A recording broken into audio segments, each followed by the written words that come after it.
Kumusta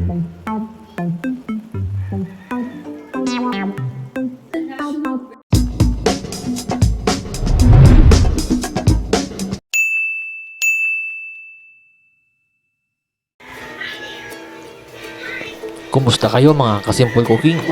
Meron tayo ditong baga at puso ng baboy. Gagawa tayo ng kandingga. Tara, simulan na natin. Hugasan lang muna natin to.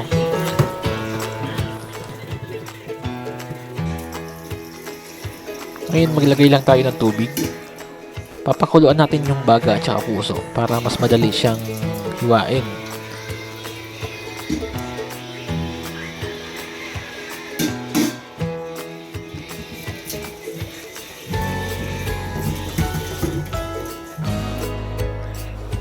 Ngayon, baliktarin natin para yung kabilang side naman.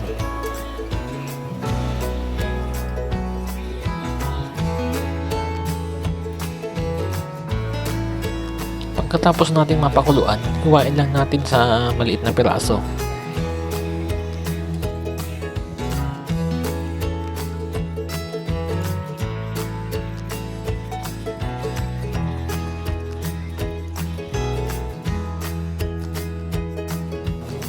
So ayan guys, hiniwa lang natin siya into cubes para magkasya dito sa ating food processor.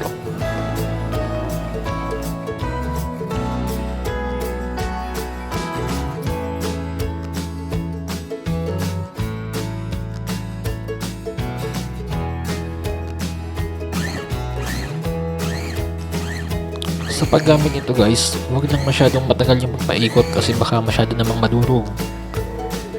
Tamang ganito lang.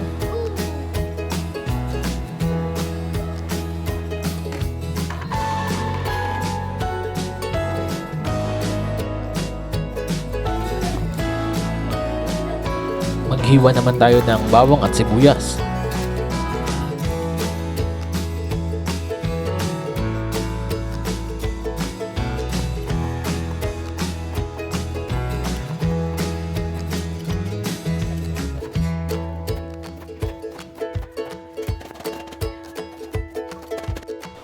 Meron din tayo ditong kangkong. Aalisin lang natin yung mga dahon kasi ang kailangan lang natin dito ay yung kanyang tangkay.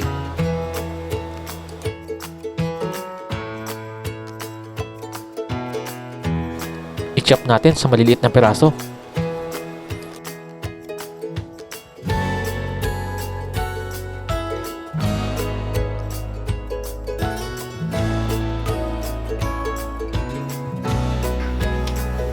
Pagkatapos natin i-prepare lahat ng sangkap, magpainit na tayo ng mantika at igisa na natin ang bawang at sibuyas.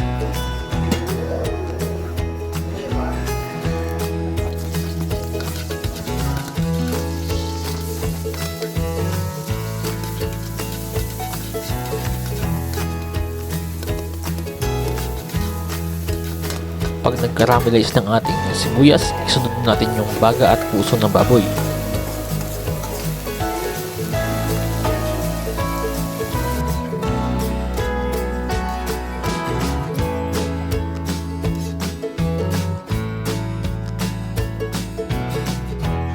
Maglagay na tayo ng konting asin.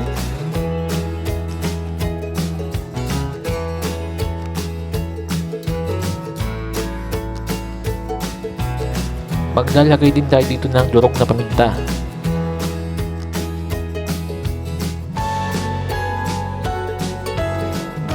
Dagdagan lang natin ng konting tubig.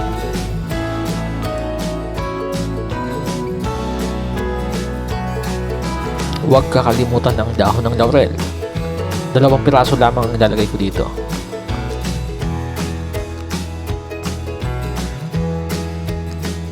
Kapag luto ng baga at puso ng baboy, pwede na nating ilagay ang kangkong.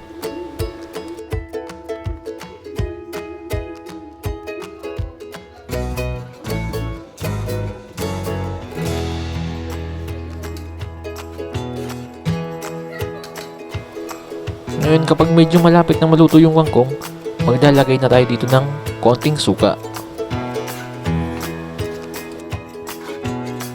Maglagay din tayo dito ng 4 na pirasong sili, labuyo.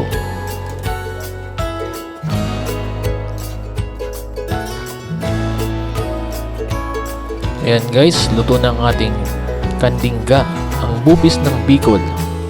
Tara, kain na!